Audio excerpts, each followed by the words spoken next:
Si nous pouvons juste disposer d'un petit moment dans la présence du Seigneur pour lui recommander ce temps. Parce que c'est à lui qui revient la primauté, c'est à lui qui revient le premier plan. Et nous allons lui dire, Seigneur, conduis-nous en ce temps. Nous nous attendons à toi, Seigneur. Nous nous attendons à toi, Seigneur, parce que nous ne savons pas quoi dire. Nous ne savons pas, Seigneur, comment le dire. Mais c'est toi, Seigneur, qui nous conduis. Et nous voulons nous fier à toi. Pour chaque cœur ici présent, Seigneur. Pour chaque cœur qui est venu avec un désir ardent, Seigneur, de t'écouter ce matin. Chaque cœur qui est venu, Seigneur, peut-être angoissé, vide, avec l'envie, Seigneur, que tu puisses parler. Alors parle ce matin, Seigneur. Viens nous conduire, Seigneur, dans toute ta vérité. Enlève, Seigneur, de nous toute forme d'orgueil, toute forme, Seigneur, des distractions, afin que nous puissions, Seigneur, nous concentrer dans ta direction.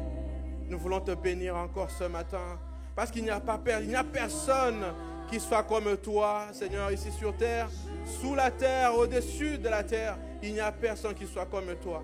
Seigneur, nous te bénissons. Est-ce que, Seigneur, tu as une parole pour chacun d'entre nous?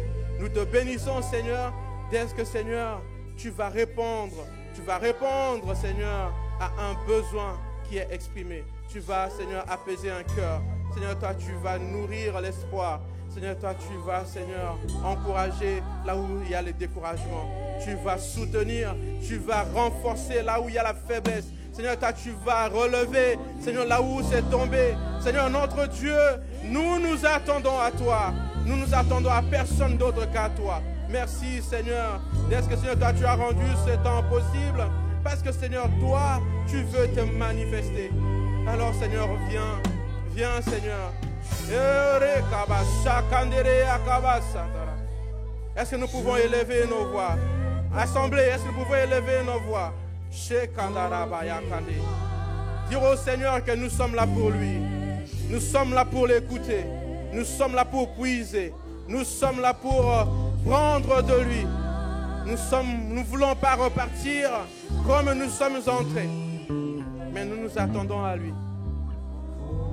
Là où l'ennemi a posé le désespoir, Seigneur, viens enlever et remet l'espoir.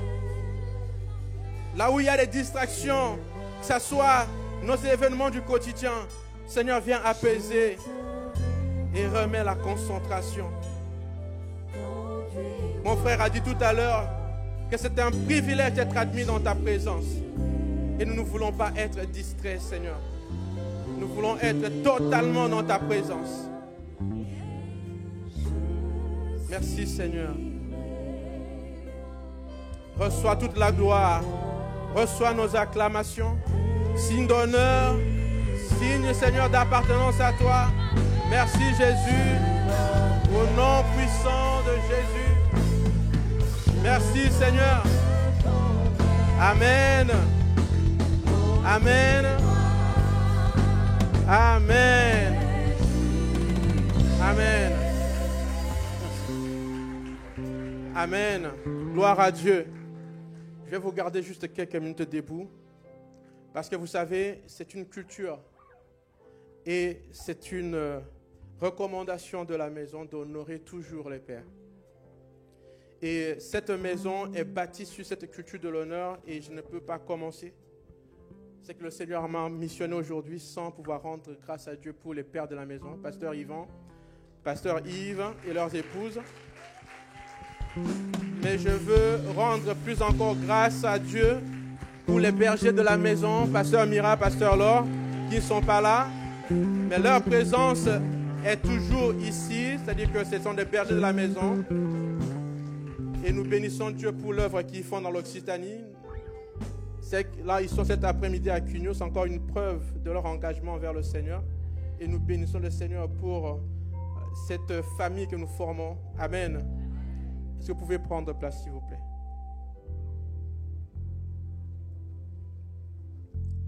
Est-ce que nous pouvons rendre grâce à Dieu pour nos chantres?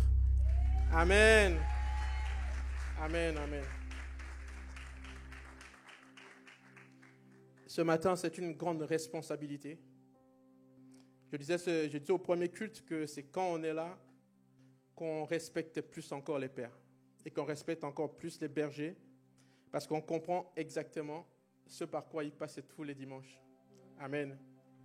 Ce n'est pas assez évident de prendre cette responsabilité et surtout de transmettre fidèlement ce que le Seigneur télécharge en nous. Et nous ne prenons pas ça pour acquis, le fait que nous soyons ici. Amen. Et la gloire soit rendue à Dieu. Ce matin, le Seigneur va nous conduire dans un message qui s'inspire un peu de ce que le Père Pasteur Mira avait déjà commencé sur l'identité. Mais nous allons aborder un peu un aspect différent. Il y a 2 dimanches, le Pasteur Mira, dans son message « Tenir ferme dans la vérité de mon identité en Christ », avait mis en avant 6 questions essentielles dans la vie de chaque être humain. Amen. Est-ce que nous nous rappelons de ces questions? Non? Quelqu'un peut se rappeler d'une de ces questions ou pas? C'est du premier culte. Non. Mathieu? Ah, qui suis-je? Il y a un bon étudiant là. Est-ce que nous pouvons acclamer le Seigneur pour Mathieu? Amen. Effectivement, la première question, c'est qui suis-je? Et cette question répond à la problématique de l'identité. Amen. Et la deuxième question, c'est d'où est-ce que je viens? Et cette question répond à l'origine, à la source. La troisième question, c'est pourquoi je suis sur cette terre? Et cette question répond ou parle du but, de l'objectif. La quatrième question, c'est qu'est-ce que je peux faire? Et cette question parle du potentiel, de ce que Dieu a mis en chacun d'entre nous. Et la cinquième question dit où est-ce que je vais? Et cette question parle de la destination. Où est-ce qu'on parle encore de la destinée? Amen. Et la dernière question, c'est avec qui? Et ça, on parle ici d'appartenance, de connexion, de relation. Et c'est sur la base de ces 6 questions que moi j'ai tiré le thème de mon message qui est connaître son identité, le secret d'appartenance et d'autorité en Christ. Amen. Donc ce message, comme je vous l'ai dit, il est dans la continuité du thème qui est actuellement, qui est actué sur l'identité. Et ce message, en fait, le pasteur nous a conduit dans la vérité de la connaissance de notre identité. Et ce message veut vraiment répondre à cette question. Oui, je sais qui je suis maintenant. Mais qu'est-ce que nous faisons de cette vérité de l'identité? Donc, je vais commencer par quelques rappels de ce que nous avons retenu de cette série de messages sur l'identité. Et le premier point qui revient, c'est que notre identité est révélée en Christ. Est-ce que quelqu'un reconnaît ce point? Notre identité est révélée en Christ. Ça veut dire que notre identité en Christ ne repose pas sur nos origines, nos réussites ou nos échecs. Moi, je suis du royaume des cieux, la RDC, le Congo. J'aime beaucoup ce pays et je suis très attaché à ce pays. Mais ce n'est pas ce qui détermine mon nom, mon identité. Amen.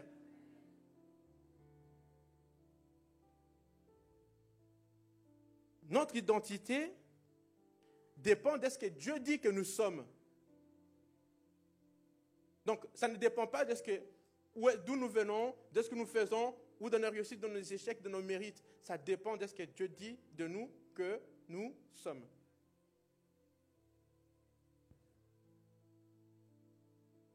Et cette transformation, elle est spirituelle. Elle est spirituelle, mais elle a des implications concrètes dans notre manière de vivre, de penser ou d'agir. Parce qu'aujourd'hui, si nous nous sommes, parce que la Bible dit quoi? En acceptant Jésus, nous devenons enfants de Dieu. On est d'accord ou pas? Et en devenant enfants de Dieu, ça veut dire que nous devenons co-héritiers de Christ. Et en étant co-héritiers de Christ, nous ne pouvons pas vivre une vie ordinaire. On est d'accord ou pas? C'est-à-dire qu'il faut que nous manifestions cette identité dans notre manière de vivre, dans notre manière de penser et dans notre manière d'agir. C'est ce que ça veut dire. Et c'est ce que nous pouvons lire dans 2 Corinthiens, chapitre 5, le verset 17. Il dit, si quelqu'un est en Christ, il est une nouvelle créature. Les choses anciennes sont passées et voici, toutes choses sont devenues nouvelles. Nous devons comprendre très bien cette notion parce que c'est important pour la suite. Amen. Et cette notion est d'autant plus confirmée dans Jean chapitre 1, le verset 12. C'est-à-dire qu'on parle ici d'une nouvelle étape, d'un nouveau cap qui chasse tout ce qui était ancien, mais on parle plus aussi de la réception, de la croyance, de ce que nous croyons. C'est-à-dire qu'il dit, la Bible dit que mais à tous ceux qui l'ont reçu, à ceux qui croient en son nom, elle a donné le pouvoir de devenir enfants de Dieu.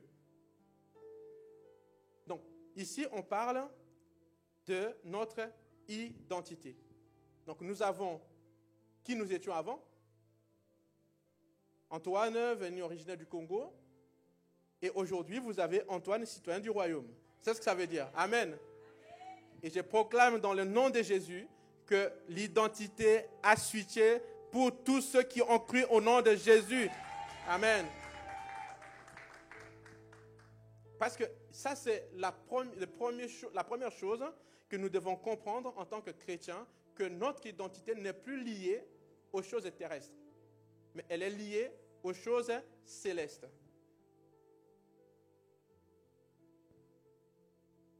Le deuxième point que j'ai retenu dans la série d'enseignements que nous avons sur l'identité, c'est que l'appartenance, c'est être enraciné en Christ. Notre appartenance à Dieu, l'appartenance à Christ, c'est d'être enraciné en lui. Et comment? Ça veut dire que l'appartenance à Christ signifie que nous ne sommes plus seuls, sans repère. C'est ce que ça veut dire tout simplement. Parce que vous voyez, si vous prenez un arbre qui n'a plus de sol pour déployer ses racines et pour vivre, il va sécher, d'accord? Mais un arbre qui est fondé, enraciné, il puise sa sève dans la terre. Nous faisons partie donc de la famille de Dieu et cette appartenance nous donne une sécurité spirituelle et une identité stable. Être enraciné, c'est vivre selon les principes, dépendre totalement de la grâce de Dieu et se nourrir de sa parole. Ici, nous voulons montrer que appartenir à Dieu, c'est d'abord le connaître sa volonté. Et on connaît sa volonté, c'est en lisant sa parole. Appartenir à Dieu, c'est aussi vivre cette parole. Ça veut dire qu'aller exercer les recommandations qui sont dans sa parole. Mais ça ne s'arrête pas là. Et lors de notre camp de stars, d'ailleurs, qui était au camp de stars là? Est-ce que quelqu'un était au camp de stars tout à l'heure? Oui, il y a des... Et le thème de notre camp de stars, c'était enraciné et fondé. D'accord? Ce camp de stars nous a permis aussi de découvrir une autre dimension de l'enracinement qui est le service. Parce que nous avons appris qu'être enraciné nous permet de porter du fruit. Et porter du fruit, c'est de servir notre Dieu avec nos dons et nos talents. Est-ce que quelqu'un se rappelle de ça? Yes. Et la seule manière pour nous de démontrer à Dieu que nous lui appartenons, dans ce cas, c'est de faire quoi? C'est de... Ah, il y a des gens qui suivent là. Non, je m'arrête ici là. Je m'arrête ici. Donc, la seule manière de démontrer à Dieu que nous l'aimons, que nous lui appartenons, c'est de le servir. Amen. Donc, nous revenons sur notre thème. Ça veut dire qu'il y a un secret dans l'appartenance à notre Dieu. Si vous avez vu, notre thème, il est subdivisé en deux. Il y a la première partie qui dit, il y a un secret. Donc, connaître son identité, c'est d'abord un secret dans l'appartenance. Et c'est là que nous sommes là. Amen. Il faut que nous comprenions que le secret d'appartenance, ce qui contribue que nous puissions être vraiment fondés et ancrés, c'est de servir Dieu. Nous pouvons voir ça dans Colossiens, chapitre 2, le verset 6 à 7. Il dit, « Ainsi donc, comme vous avez reçu le Seigneur Jésus-Christ, marchez en lui, étant enracinés et fondés en lui, et affermis par la foi, d'après les instructions qui vous ont été données, et abondées en actions de grâce. » Ça veut dire qu'il y a une dimension de marche avec lui, mais une marche étant enracinée. Nous avons dit tout à l'heure qu'il faut dépendre, marcher selon ses principes, mais étant fondé. Et Romains 11, le verset 36, explique pourquoi nous devons marcher enracinés et fondés. Parce que, en effet, tout vient de lui. Tout subsiste par lui et pour lui. Amen. Si nous vivons, nous travaillons, nous avons de belles maisons, nous avons des voitures, nous avons des accomplissements professionnels, nous occupons des postes très élevés. Si nous croyons que nous faisons ça pour nous, c'est que nous nous trompons de chemin. Parce que la Bible dit, tout a été fait par lui. Tout vient de lui. Et tout subsiste par lui et pour lui. Donc ça, c'est quelque chose qui doit renouveler notre pensée. Pourquoi? Parce que dès que nous comprendrons que tout ce que nous faisons, c'est pour que la gloire de Dieu soit manifeste, nous allons entrer dans une dimension d'appartenance, dans une dimension de service, dans une dimension de manifestation de la gloire de Dieu. Amen.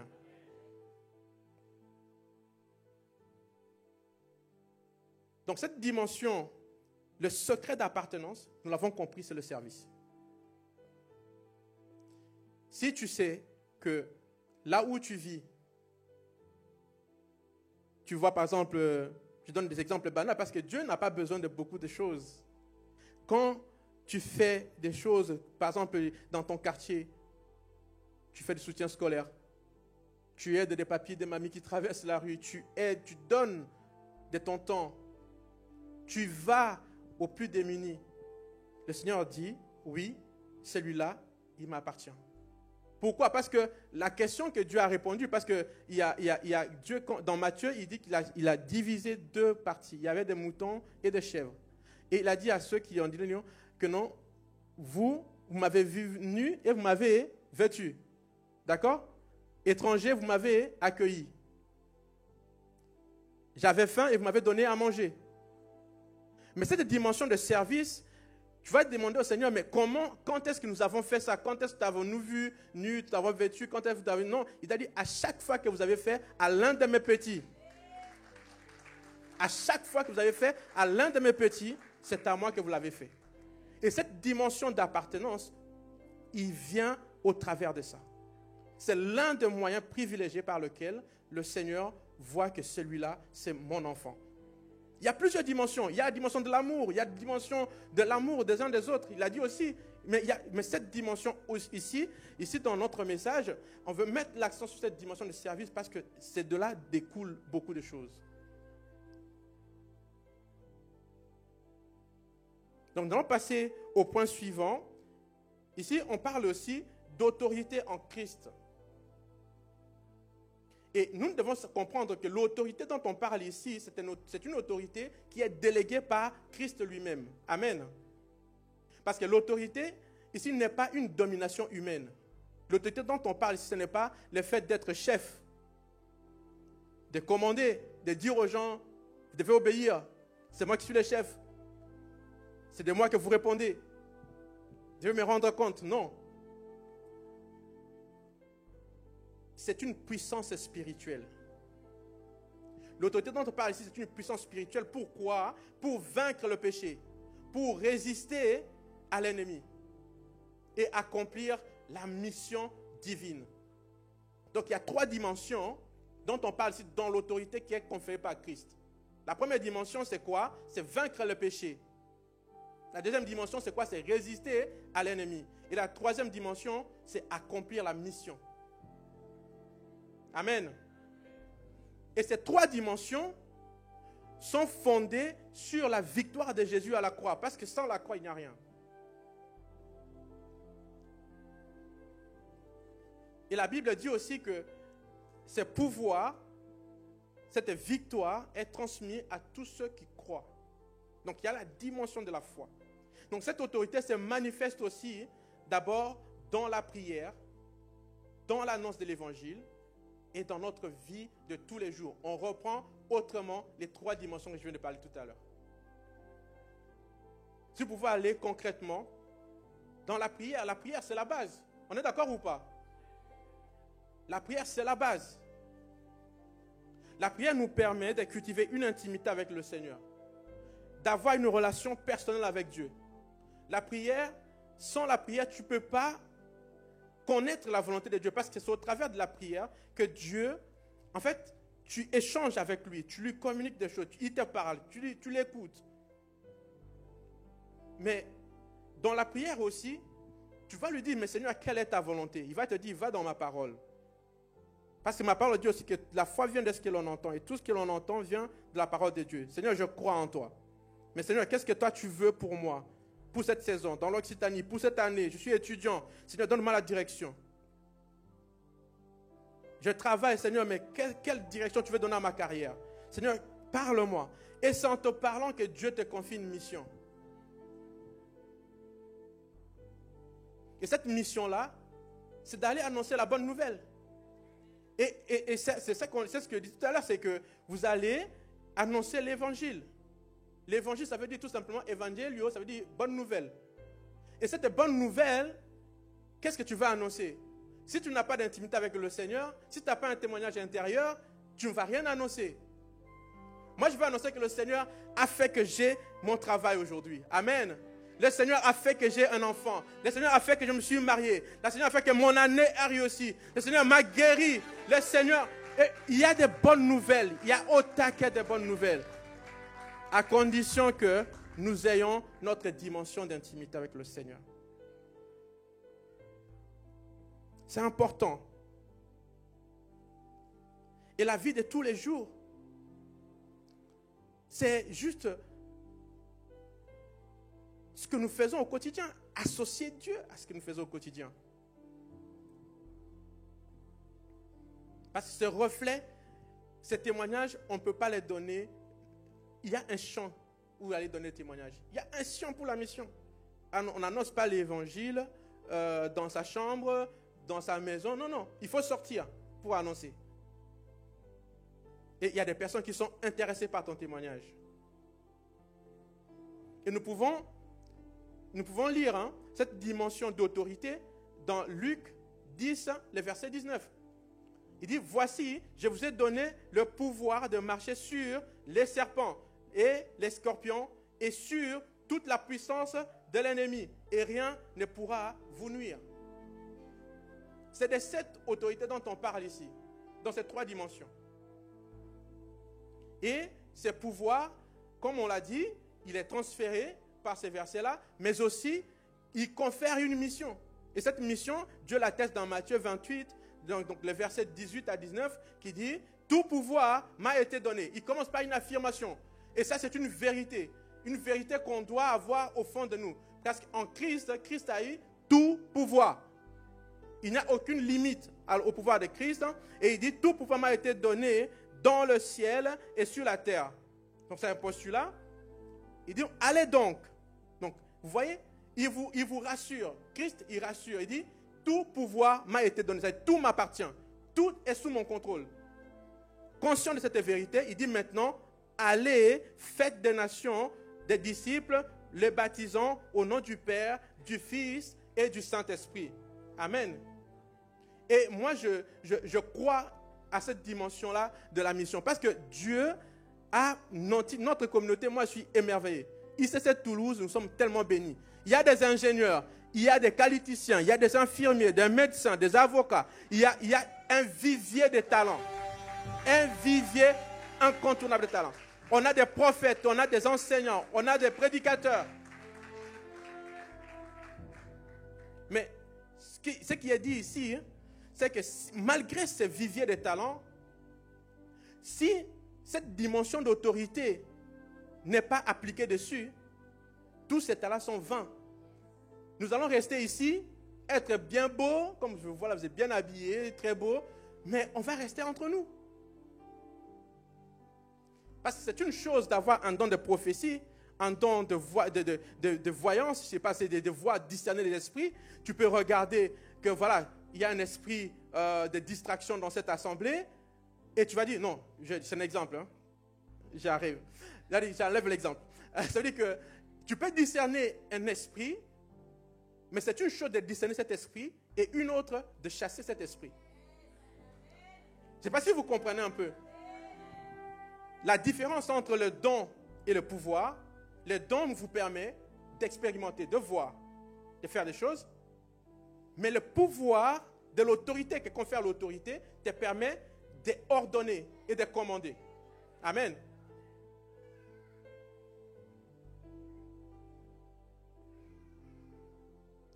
D'où connaître son autorité, connaître son identité, te confère cette dimension d'autorité qui te permet non seulement de pratiquer ton don, mais de commander sur tout ce qui vient en contradiction de ces dons.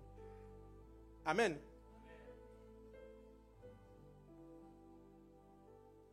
Donc, quand nous comprenons ces choses, nous comprendrons que l'identité dont nous parlons ici,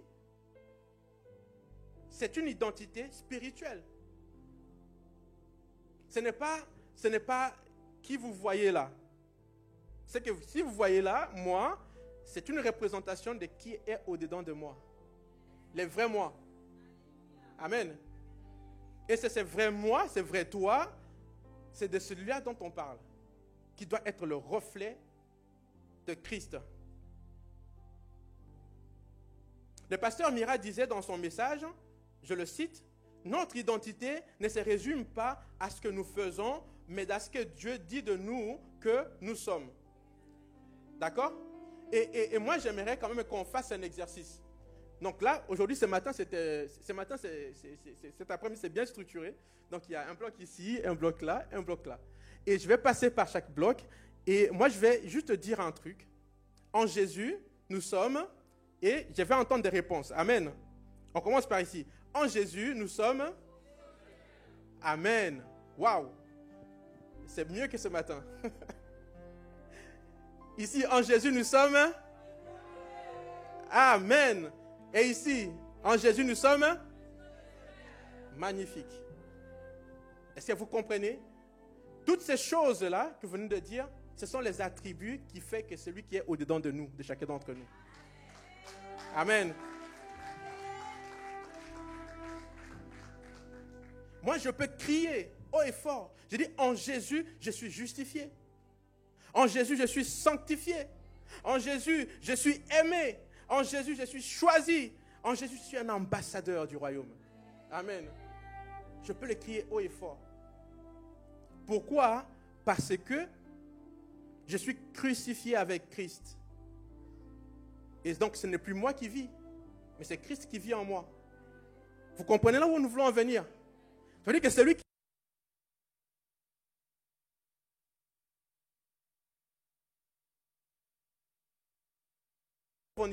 votre identité, que personne ne vienne, parce que souvent,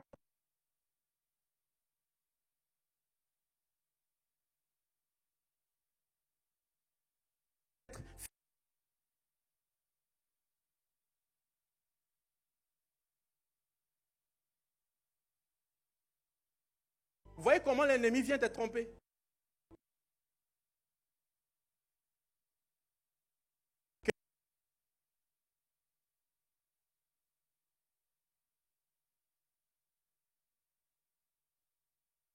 Lui. Et à cause de 3 000 euros, quelqu'un va dire, je vais mettre fin à ma vie, parce que je ne sais pas par où commencer.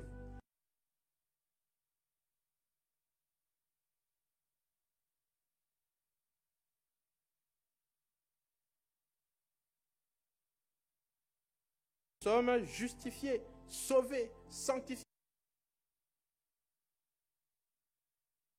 Pouvoir, tous ces attributs veulent simplement dire que nous avons le pouvoir qui est en Christ.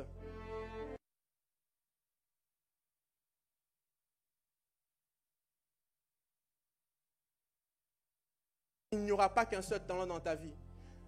Ne te limite pas à dire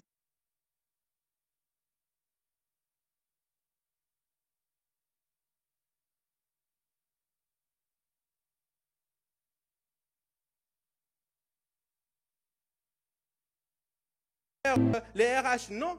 Qui t'a dit ça que tu vas te limiter à faire ça? Je suis trop vieux pour faire les études. Qui a dit ça? Non, j'ai tellement travaillé dans ça que je ne peux plus changer. Qui a dit ça?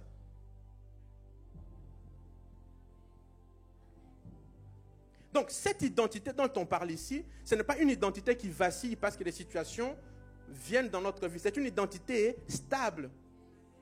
Même quand nos émotions, des circonstances changent, elles restent fondées dans la vérité éternelle de Dieu. Parce que nous sommes des Christ. Moi, je suis Christ. Est-ce qu'il y a des Christ ici? Amen. Et voici de quoi nous parlons ici. C'est-à-dire que connaître son identité t'amène dans cette dimension de pouvoir, d'autorité. Où tu ne te laisseras plus bouger à gauche, à droite. Mais tu seras ancré, enraciné et fondé. Et vous savez que ce que Dieu dit, il le met au-dessus de lui-même. Et il ne se répond pas de sa parole. Ça veut dire que cette vérité est scellée. Donc, que personne ne te dise que non, ne te dise, viens te dire que non, à un moment, tu étais enfant de Dieu et maintenant, tu n'es plus. Dieu a dit éternellement. Tu es enfant de Dieu, fondé, enraciné. Et ce n'est pas toi qui témoigne de ça. Ce n'est pas toi, ce n'est pas moi qui témoignons de ça. La Bible dit dans Romains, chapitre 8, le verset 16 à 17, il dit, l'Esprit lui-même rend témoignage à notre esprit. Ça veut dire qu'à notre vrai nous. Amen. L'Esprit rend témoignage à notre esprit que nous sommes enfants de Dieu. Or, si nous sommes enfants de Dieu, nous sommes aussi héritiers. Héritiers de Dieu et co-héritiers de Christ. Si toutefois, il y a un si toutefois, nous souffrons avec lui afin d'être glorifiés avec lui. Et cette dimension de... Si nous comprenons ce passage, on ne peut pas être un héritier. On comprend un peu la notion d'héritage ou pas? Moi, je suis père de 2 filles et j'ai une fille aînée. Et cette fille, je la prépare. Je la prépare dès ce jeune âge pour pouvoir lui léguer tout ce que moi je suis en train de bâtir. Je ne veux pas me permettre de dire que voilà, à ses 16 ans, je lui donne tout son héritage. Est-ce qu'elle a la maturité pour gérer cet héritage? Non. Ça veut dire que Dieu, quand on parle de ces passages, nous devons le comprendre de cette manière. Tant que nous restons encore bébés spirituels, tant que nous restons encore dans l'inconstance, Dieu ne pourra jamais nous donner notre héritage. Et ici, nous parlons toujours dans cette dimension d'autorité. Si vous voyez que nous sommes nés de nouveau, on reste là, on vient à l'église, on ne sert pas, on n'a pas un champ pour manifester. Parce que vous savez, pour manifester son autorité, pour pouvoir être dans cette dimension d'autorité, il faut un champ de mission. Sans ce champ de mission, ça veut dire qu'on restera toujours venir ici prier, sortir, rentrer à la maison. Et je vais traduire, je vais parapher le pasteur Yvan, pas plutôt métro, boulot, dodo, mais métro, église, dodo. On va rester des chrétiens de métro, église, dodo. Mais le fait de sortir, de revenir dans cette dimension que nous avons dit tout à l'heure, d'avoir l'intimité avec le Seigneur, d'aller annoncer la bonne nouvelle et de vivre tout ce que nous annonçons en tant que témoins crédibles, nous ne pouvons pas avoir cette dimension-là. Dieu ne peut rien nous confier. Amen.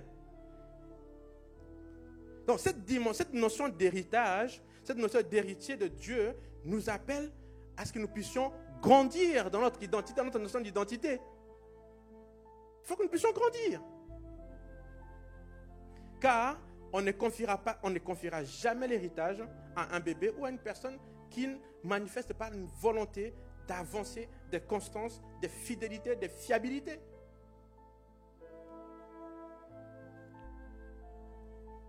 Donc, grandir dans son identité impose la conscience que notre Dieu est tout-puissant et rien ne vient avant lui. Moi, aux yeux de ma fille, je suis le big boss. Amen. C'est-à-dire qu'il me voit le plus fort, elle me voit le plus fort. Moi, j'ai tout. Enfin, j'ai tout. Pour ma fille, je suis... Voilà.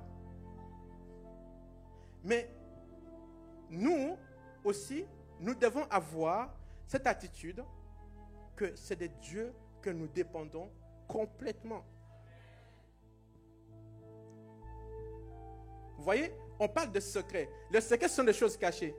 Et moi, je bénis le Seigneur de ce que ces choses qui sont cachées à des gens qui nous traitent, nous, d'insensés, Dieu nous les révèle.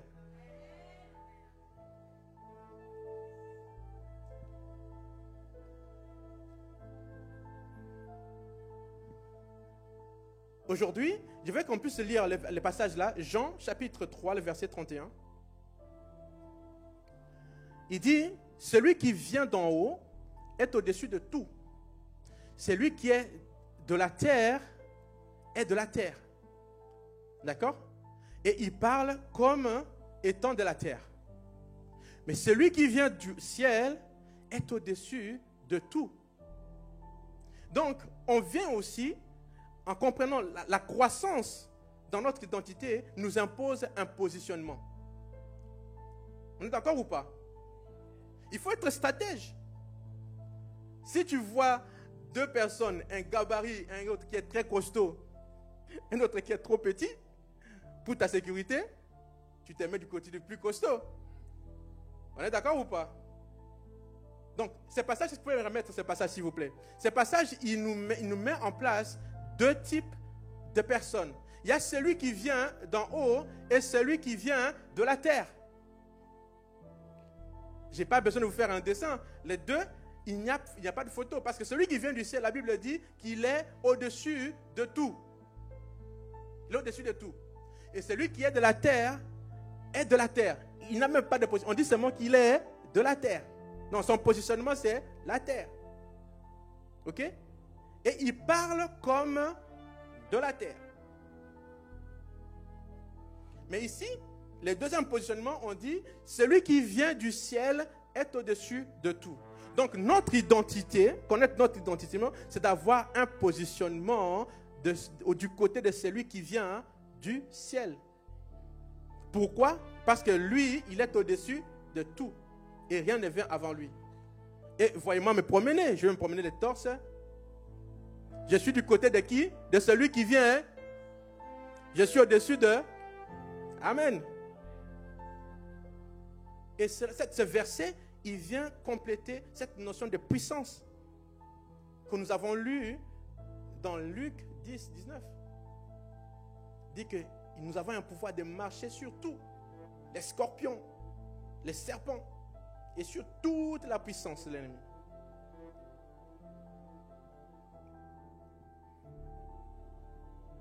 Comprendre que Christ est en nous, c'est de dire que je suis rangé du côté de celui qui est au-dessus de tout. Ok, nous avons compris qu'il faut grandir. Mais comment? Comment devons-nous grandir dans la croissance? Comment nous devons grandir dans notre identité? Étant conscient de notre autorité, comment grandir? Parce que vous savez, regardez par exemple la reine d'Angleterre ou le roi d'Angleterre actuellement, il a des petits-fils, on est d'accord ou pas? Ils sont éduqués dès leur jeune âge, leur disant que non, toi tu seras roi après ton père. Et ils ont cette posture, même en public. Je suis parfois émerveillé de voir des petits-enfants avec des postures terribles. Ils sont droits sur leurs bottes. Ils n'ont même pas le droit de jouer. Mais ça, c'est sur terre. frère. C'est sur terre qu'il y a cette attitude-là. C'est-à-dire que les hommes, nous savons façonner nos enfants en fonction de leur destinée. Mais ici, nous, enfants de Dieu, est-ce que nous avons conscience du fait que nous allons juger les tribus d'Israël? C'est ce que la Bible dit. Nous allons être des juges, nous allons installer dans les tribunaux pour juger. Est-ce que nous savons que nous allons nous asseoir avec Christ?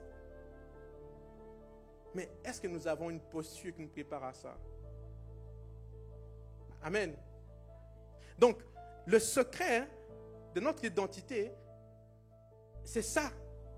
C'est de dire qu'aujourd'hui, pour que nous puissions grandir, pour arriver dans cette autorité, il faut la méditation régulière de la parole. Parce qu'il faut apprendre. Imaginez-vous dans un contexte où vous subissez une attaque démoniaque et vous dites au diable, sortez, sortez, je vous chasse, sortez, sortez, au nom de Jésus, je vous chasse. Il va te dire, ben non, tu n'as aucun pouvoir, je ne te connais pas. Mais si tu sors une parole, tu dis, tout pouvoir a été donné à mon grand frère, sur la terre, dans les ciels. Et moi, j'ai cette autorité. Et c'est au nom de cette autorité que je t'ordonne de sortir maintenant dans le nom puissant de Jésus. C'est différent. Parce que toi, tu sais de quoi tu parles. Il y a une dimension de la méditation. La méditation veut dire tout simplement passer du temps avec le Seigneur pour savoir ses volontés. Lire la parole. Lire la parole, c'est connaître les volontés de Dieu. Et tu n'auras pas besoin de transpirer. Parce que l'ennemi saura qui tu es. Avant même d'arriver là où tu es, il va déguerpir dans le nom puissant de Jésus. La deuxième chose qu'on peut faire pour grandir dans son identité, c'est la prière et la communion avec Dieu. Qu'est-ce que nous faisons en premier quand nous nous réveillons? Est-ce que nous disons bonjour Saint-Esprit? Est-ce que nous commandons au matin? Est-ce que nous prions? Ou nous tenons notre téléphone pour voir, scroller les dernières actualités qu'on n'a pas scrollées tous les sommeils? Ah, j'ai touché quelqu'un là. Est-ce que quand nous nous réveillons le matin, est-ce que notre premier réflexe, c'est de dire, Seigneur, merci pour la vie. Merci Seigneur, d'être que mes pieds ont touché le sol. Merci pour le vent qui passe dans mes poumons. Merci Seigneur pour l'air que je respire. Merci Seigneur pour ma famille qui revient en bonne santé. Est-ce que nous disons, merci Seigneur, d'être que tu es mon Dieu. D'être que les grâces sont renouvelées dans ma vie. D'être que ma journée est une bonne journée. Ou nous subissons les commandements d'une autre personne. La prière et la communion avec Dieu, c'est un élément central. Ce qui fait que chaque parent a une relation particulière avec un enfant, c'est leur degré d'échange. La troisième chose que je vais souligner ici dans la croissance dans son identité, c'est l'obéissance au Saint-Esprit. Vous savez, l'Esprit peut te conduire dans des choses que tu ne comprends pas. Tu ne sais pas pourquoi il te demande de faire des choses, mais quand tu obéis, au final, tu comprends pourquoi. Il peut te donner une pensée bizarre. Sors de ton lit, va marcher au centre-ville. Tu ne comprends pas pourquoi il te demande d'aller marcher au centre-ville. Alors qu'il y a peut-être qu'il y a un cœur au centre-ville qui a soupiré de le rencontrer. Il y a une âme qui a dit, je suis perdu, j'ai besoin d'aide. Et le Saint-Esprit te connecte. Et tu vois que ta destinée prend toute instance. L'obéissance au Saint-Esprit, ce n'est pas seulement ces choses que nous estimons être des choses tellement spirituelles que quand on fait ça, on dit oui, c'est le Seigneur qui a fait. C'est aussi dans l'orientation scolaire. Mais nous, aujourd'hui, on est tellement pollués par les réseaux sociaux qu'on est capable de sortir de notre cursus scolaire parce qu'un influenceur a dit, en une semaine, j'ai gagné 100K. Donc, je publie juste des vidéos. Venez cliquer dans le lien gratuit. Je donne un webinaire le dimanche. venez gratuitement, je vous donne le secret de gagner de l'argent, et tu quittes tes études et tu vas là-bas. C'est la désobéissance au Saint-Esprit. Vous voyez, il y a un certain niveau de compréhension de cette dimension d'appartenance et d'autorité qui doivent nous mettre dans notre rampe de lancement pour que personne ne vienne nous bouger en fait. Et cela dans tous les aspects de nos vies. Comprendre qui on est en Christ nous rend solides et stables. Vous voyez, Jésus, il a donné l'exemple de deux maisons. Vous voyez, il y a une maison qui est bâtie sur le roc et une autre maison qui est bâtie sur du sable. Vous voyez, quand tu ne comprends pas qui tu es en Christ, les vents, quand ils viennent, le sable va, chou, la maison va s'écrouler. Quand les tempêtes viennent, chou. Mais quand tu comprends qui tu es en Christ et que tu es fondé, ancré, tu comprends que même quand il y a des vents, tu es solidement ancré. Amen.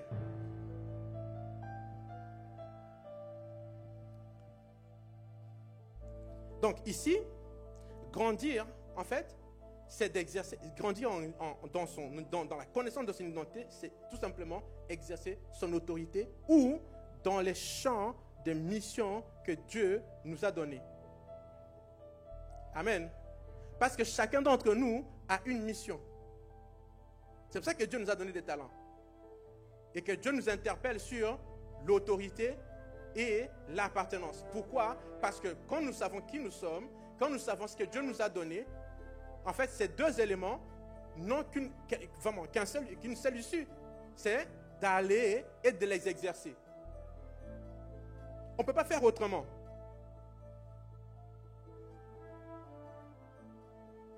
C'est pour ça que la Bible nous dit, dans Romains 12, le verset 2, il dit, « Ne vous conformez pas au siècle présent, mais soyez transformés par le renouvellement de l'intelligence, afin que vous discerniez quelle est la volonté de Dieu, ce qui est bon, agréable et parfait. »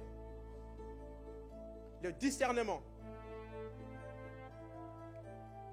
Dans tout ce que nous faisons, dans nos choix de carrière, de choix de mari, de femme, dans nos orientations scolaires, cette organisation, dans le travail que nous faisons, dans nos fréquentations, dans nos relations, dans nos connexions, quelle est la volonté de Dieu? Qu'est-ce qui est bon pour Dieu? Qu'est-ce qui est agréable et qu'est-ce qui est parfait? Amen. Et je peux vous assurer que ça, c'est un combat quotidien. Quand nous comprenons la notion de celui qui vient du ciel et celui qui est de la terre, parce que vous imaginez, regardez, la Bible dit, nous vivons sur terre, mais nous ne sommes pas de la terre. On est d'accord ou pas? Ok. Donc, celui qui est de la terre, qui parle des choses de la terre, il est plus à même de nous proposer des sollicitations plus attrayantes de la terre. On est d'accord ou pas? Nous, les chrétiens, nous pouvons envier un milliardaire. Ah, il a beaucoup de choses. Il a des manoirs, il a des maisons. Elon Musk. Mais, on l'appelle comment? Milliardaire. Et milliardaire, ce n'est même pas une identité. Ça veut dire simplement celui qui a des millions ou des milliards. Donc, en fait, nous sommes en train d'envier celui qui n'a même pas une identité, juste à cause des choses qu'il a. Donc, vous voyez, hein, ici, on ne doit pas se conformer. Nous devons refuser les... En fait, ce n'est pas parce qu'il y a une vague dans les réseaux sociaux que toi, tu vas prendre ton boulot de McDo qui te paie 800 €. 800 €, au lieu de mettre de côté de l'argent pour tes après des études, toi, tu vas acheter un iPhone 17. C'est un conformisme. Parce que cet iPhone coûte 1200 €. C'est plus de 100% de ton salaire que tu touches. Mais tu es parti t'endetter. Conformisme. Est-ce que c'est bon pour Dieu? Non. Je me permets de le dire pour moi. Non. Donc, si nous comprenons cette vérité, nous allons comprendre que c'est un processus de transformation que Dieu met en place au travers de ces leçons d'identité et le secret d'appartenance et d'autorité afin que nous puissions refléter la stature et le reflet de Christ. Donc, dans notre vie de tous les jours, ces processus se heurtent aussi à des obstacles, à des contradictions, qui nuisent et déstabilisent souvent aussi notre enracinement, c'est vrai. On peut parfois résister une fois, 2 fois, mais parfois on peut arriver à flancher.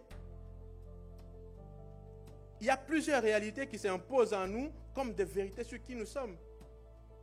Et ces obstacles, en fait, c'est comme des parasites, en fait. Ils viennent ronger tout ce que Dieu a mis en nous. Prenons par exemple le mensonge.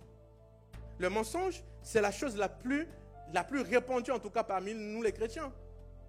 Et le mensonge peut dépendre de nous-mêmes ou le mensonge de l'ennemi. Toi et moi, nous savons des choses que personne ne sait. On est d'accord ou pas? Mais ces choses-là, toi et moi, nous savons que si nous les révélons, ils vont nous libérer de certaines emprises. On est d'accord ou pas? Mais nous refusons de les dire. Et nous venons ici, tout souriants, beaux, gentils, comme si rien n'était. Vous voyez? Les mensonges, c'est un obstacle dans la révélation de ton identité. L'ennemi peut utiliser plusieurs stratagèmes. Qui a dit parce que tu as échoué? Non, parce que tu as raté une année scolaire, on dit tu as échoué. Parce que tu as raté, tu n'as pas eu la cotation 10 sur 20, c'est que tu as échoué. Qui a dit ça? C'est un mensonge. Il y a des choses que nous prenons pour des vérités et nous les imposons à nous-mêmes pour dire que non, ben voilà, moi, personne ne m'aime. Qui a dit ça? Ce sont des voix. Donc, les blessures aussi du passé peuvent faire partie. Moi, de toutes les façons, je ne peux plus me marier. Pourquoi? Non, parce que tel homme m'a trompé, tel homme m'a trompé, tel homme m'a trompé, tel homme m'a trompé, il m'a fait du mal, donc je ne veux plus entendre parler des hommes. Qui a dit que Dieu n'a pas destiné quelqu'un pour toi? Qui a dit que tu n'es pas belle, tu n'es pas une princesse de l'Éternel?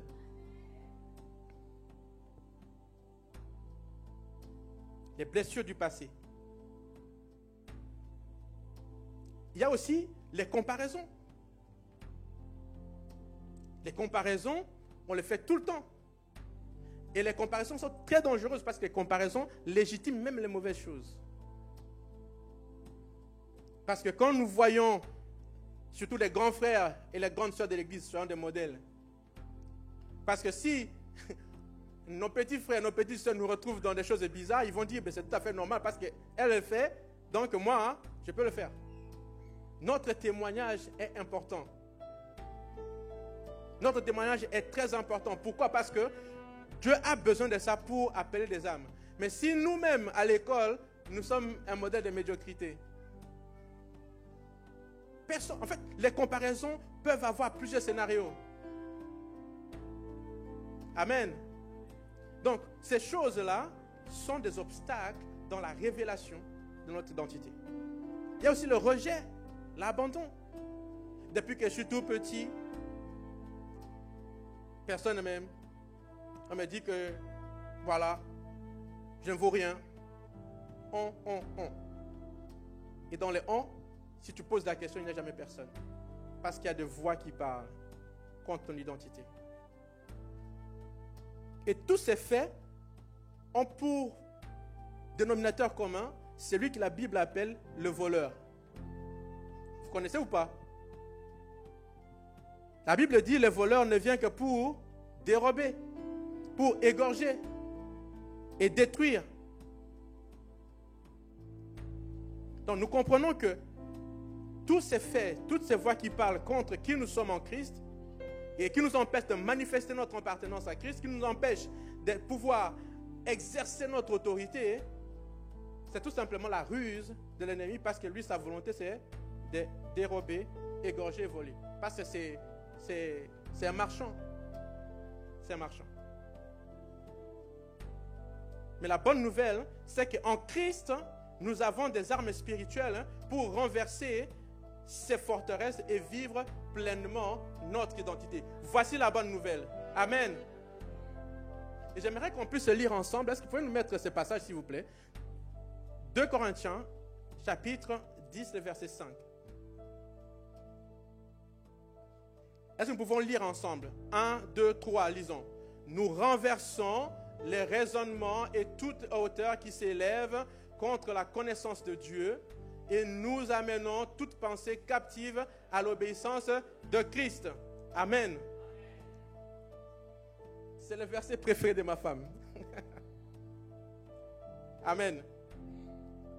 Ce verset, c'est une proclamation. C'est une proclamation. Quand tu te sens accablé, note-le. Quand tu te sens accablé, tu enlèves le nous, tu mets le je. Tu diras, je renverse ces raisonnements. Et toutes les hauteurs qui s'élèvent contre ma connaissance de Dieu. Et j'amène toutes ces pensées captives à l'obéissance de Christ. Il y a une puissance derrière cette proclamation. Pourquoi? Parce qu'elle nous libère des emprises, des choses terrestres et nous rattache d'office à cette proclamation de vérité céleste. Et le résultat, c'est que ça nous permet, en fait, moi, en tout cas, ça me donne de l'assurance. Amen. Il y a des situations où parfois par lesquelles tu passes, tu n'as aucune idée de comment ça va se terminer. On est d'accord ou pas? Tu vois qu'il y a des situations administratives qui sont sans issue. Mes papiers, je n'arrive pas à les renouveler. Il y a une procédure qui n'arrête pas. Tu as tellement de choses, parfois des dettes énormes, les impôts, des choses. Mais il y a une seule chose qui, moi, me maintient en éveil. C'est que je sais que même si tout semble maintenant flou, je sais que mon Dieu ne me laissera jamais tomber. Je ne sais pas comment. Je ne sais pas par qui. Mais mon Dieu ne me laissera jamais tomber. Et cette conviction, c'est que nous appelons une vie d'assurance et d'impact. Parce que quand il y a des moments où il faut parfois arriver à être stratège. Vous savez, l'ennemi peut arriver, il dit tu as faim. Vraiment tu as faim, mais tu dis non, je n'ai pas faim. En Jésus, je sais que je suis fort. Mais tu proclames. Parce que la proclamation, c'est ce qui amène la réalisation. Mais il y a des choses, quelqu'un peut venir te dire, il dit, je refuse tout ce que tu dis là parce que je sais qu'en Dieu, j'ai tout. Amen. Je refuse. Ne m'imposez pas votre vérité. Si tu dis que non, ben vous savez, moi je suis passé là-bas, j'ai fait 3 ans, je n'ai pas réussi. Donc tu vas là-bas, tu vas échouer. J'ai dit non, ça c'est toi. Ça c'est toi. Amen. Donc, sachez que connaître son identité t'amène aussi à vivre cette vie d'assurance. Cette vie de dire que avec Christ, je peux tout. Et ça, il nous faut un renouvellement complet de notre système de pensée. Il faut un renouvellement complet. Marcher dans la foi et non pas dans la peur. Où tu peux proclamer, il y a des chants comme ça. Le Seigneur te fait grâce, tu dis, je ne suis plus esclave de la peur, mais je suis enfant de Dieu. Tu cries, tu le proclames, tu chantes, je ne suis plus esclave de la peur, mais je suis enfant de Dieu. Parce que tu refuses que la peur soit quelque chose qui te guide, qui te conduit. Et parfois, il y a une voix intérieure qui te permet de résister, mais cette voix-là, elle est un peu basse. Mais quand tu proclames de ta bouche, elle prend une autre dimension. Il y a aussi le fait d'être un témoin, mais un témoin pas n'importe lequel, mais un témoin fidèle. Vous voyez ce que je veux dire? C'est-à-dire que les témoins fidèles ne regardent pas aux apparences, mais ils vivent vraiment son témoignage. Il est son propre message. Parce qu'il ne faut pas que l'ennemi arrive et dit, je connais Paul, je connais Pierre, mais toi, je ne te connais pas. Ça, c'est le témoignage.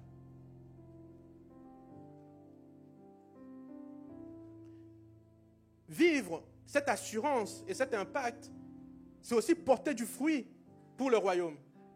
Moi, en tout cas, je veux être riche pour le royaume.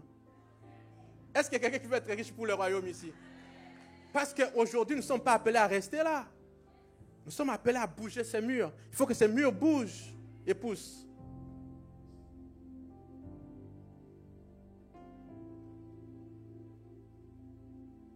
Vivre cette assurance, c'est aussi inspirer les autres aussi à découvrir cette identité en Christ. Parce qu'on ne peut pas le garder pour nous.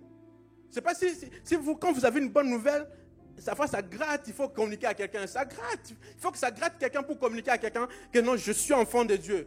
Vous savez, je travaille dans une entreprise de conseil. Et dans cette entreprise, on vend des connaissances. Et parfois, chaque mission, on passe par un processus de recrutement. Et une fois, je me rappelle bien, il y a un de responsables qui me dit, il faut qu'on regarde ton CV. On regarde le CV, il me dit, il faut rajouter ça, il faut rajouter ça, il faut rajouter ça, parce que ça ferait, ça répondrait carrément aux attentes de la mission. Mais ce qui me demandait de dire, de mettre, je n'ai jamais fait. Je n'ai jamais fait. Et je lui dis clair, j'ai dit, mais non, je ne veux pas mettre ça, je ne veux pas mettre ça parce que je ne me retrouve pas dans ça. Et vous savez, il m'a dit, non, je ne sais pas ce que je voulais dire. J'ai dit, non, je ne veux pas mentir, je ne veux pas mettre ça. Et vous savez, si elle me posait la question, pourquoi? Je dis, parce que je suis enfant de Dieu. Mais elle a compris depuis lors qu'elle ne peut pas me dire de faire des mensonges. C'est-à-dire que nous avons l'obligation de pouvoir transmettre les valeurs Christ. Les valeurs Christ. Nous avons l'obligation.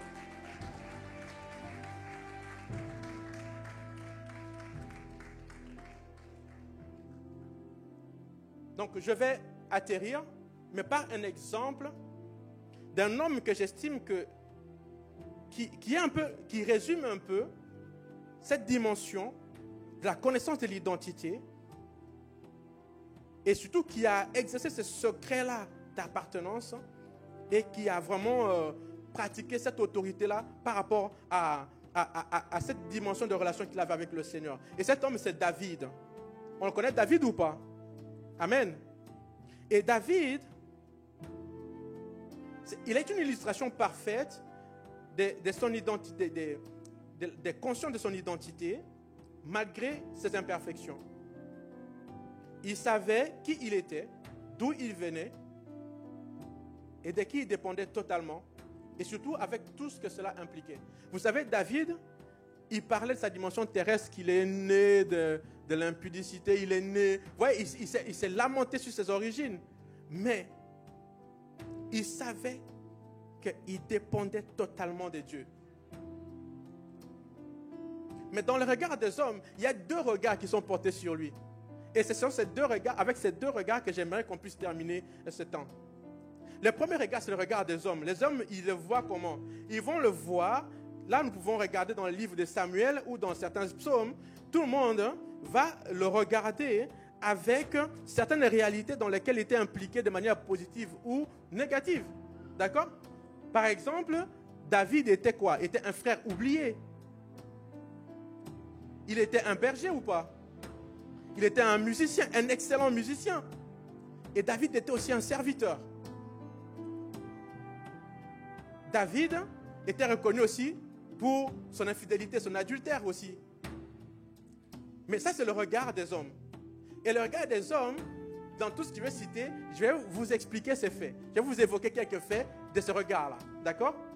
On peut savoir que David n'était même pas invité à la cérémonie où il devait être roi. Il était laissé comme oublié. David, il racontait parfois qu'il protégeait ses brebis contre des lions et on les prenait pour un fou, contre des ours. David utilisait de la musique pour apaiser les esprits troublés. David obéit à son père en apportant de la nourriture à ses frères dans les champs de bataille.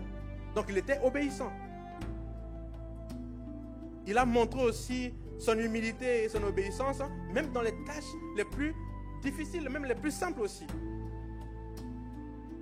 Et vous savez aussi, à Bathsheba, il a fait tuer Uri après avoir accouché avec sa femme.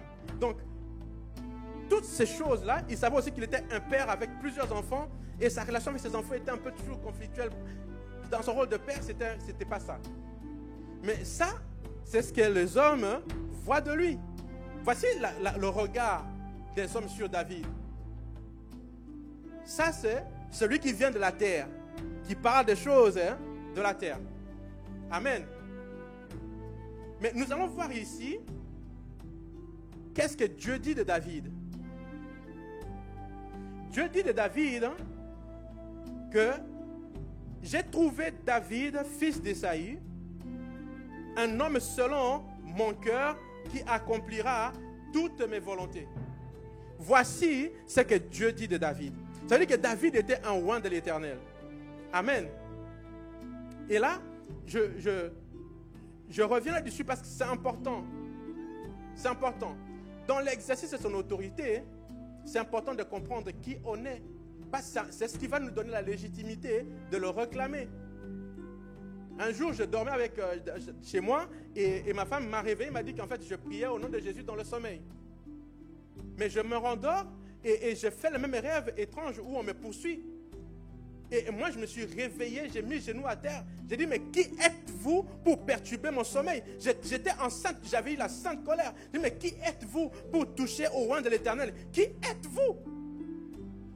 Parce que si je n'étais pas conscient du fait de qui j'étais en Christ, je ne pouvais pas mettre les genoux à terre devant Dieu pour, en fait, en gros, pouvoir réprimander ces esprits qui viennent me troubler dans mon sommeil. Il faut qu'on soit conscient qu'à chaque fois qu'on est enraciné, qu'on est ancré, c'est-à-dire qu'on sert le Seigneur, que le Seigneur, il sait que nous lui appartenons, parce que nous lui montrons notre amour, nous vivons ses commandements et nous annonçons sa parole comme des témoins fidèles. Dieu, il sera toujours de notre côté. Ça veut dire que, qu'est-ce que cela veut dire? Ça veut dire que cela nous permettra d'exercer notre autorité.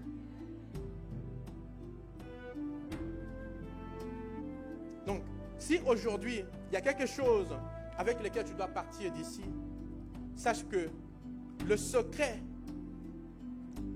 dont on parle ici d'appartenance, ici, connaître son identité, c'est avoir un positionnement. Avoir ce positionnement-là, ça veut dire, je choisis mon camp. Et quand tu es dans ton camp, tu ne restes pas passif. Tu mets la main dans la pâte. Et quand tu mets la main dans la pâte, en fait, tu fais partie intégrante de cette famille. C'est ça le secret. Le service est le secret d'appartenance. C'est rendre utile pour l'œuvre du Seigneur. Dieu, il sera fidèle envers 1000 générations pour toi. Il va répondre.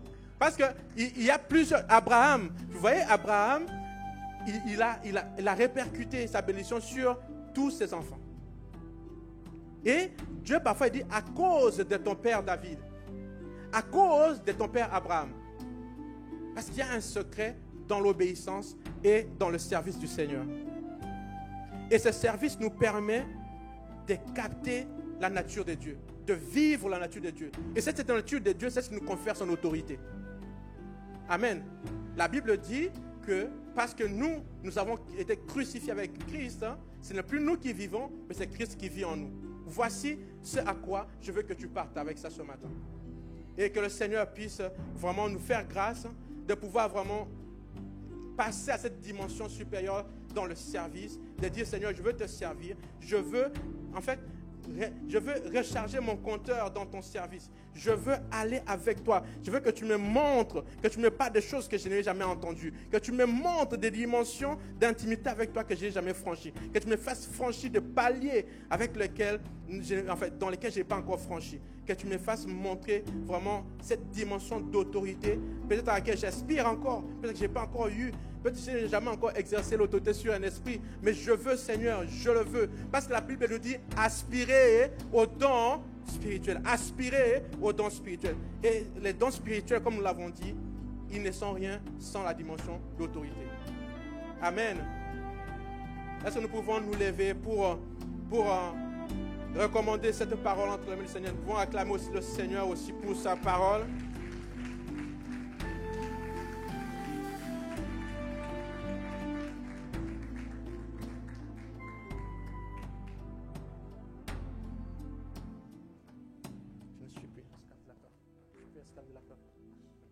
Merci Seigneur.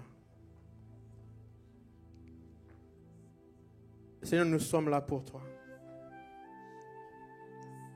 Merci Seigneur de nous avoir envoyé ta parole. Seigneur, il y a un cœur qui a reçu, Seigneur, cette parole. Et qui veut dire, Seigneur, j'ai reçu ta parole. Et Seigneur, je n'ai plus envie de rester celui que j'étais avant. Je n'ai plus envie de rester celui que j'étais avant, qui restait passif, qui restait insensible, Seigneur, à ton appel. Parce que, Seigneur, tu nous as fait comprendre. Pendant ce dernier dimanche, tu nous as tellement instruits sur qui nous sommes en toi. Et aujourd'hui encore, tu viens de rajouter que c'est le secret. C'est un secret. L'identité en toi, Seigneur, c'est un secret. Parce que te servir, être en toi, c'est te servir. Être en toi, Seigneur, c'est exercer, Seigneur, ton autorité. Parce que toi, tu es en nous. C'est tellement un mystère qui est recherché par le monde, mais que toi, tu nous révèles aujourd'hui en ce lieu. Cette dimension, Seigneur, où nous n'envions plus le monde, parce que le monde ne parle quelque chose du monde, mais nous voulons, Seigneur, nous confier à toi, parce que toi qui viens du ciel, toi tu parles des choses du ciel. Seigneur, la dimension, il y a une différence entre un aigle et un poulet. Il y a une différence, Seigneur, entre, Seigneur, un chat et un lion. Seigneur, il y a une différence, Seigneur. Il y a une différence, Seigneur, parce que, Seigneur, la puissance n'est pas la même. Nous pouvons bien, Seigneur, venir à l'église tous les jours, Seigneur, mais tu nous demanderas de ce que nous avons fait de tes dons et de tes talents. Parfois, les dons et les talents, Seigneur, qui sont en nous, mais Seigneur, qui restent là, Mais Seigneur, tu nous as encore appris que, Seigneur, quand ces dons-là sont inutilisés, tu nous les enlèveras et tu donneras à ceux qui en ont le plus. Parce que, Seigneur, toi, tu ne veux pas que nous faisions du surplace. Tu veux que nous puissions multiplier. Tu veux que nous puissions, Seigneur, nous enraciner. Tu veux que nous puissions, Seigneur, être ces lumières, ces sels de la terre. Tu veux que nous soyons ces témoins dont tu as besoin. Mais, Seigneur, sans cette dimension d'autorité, Seigneur, nous n'avons rien.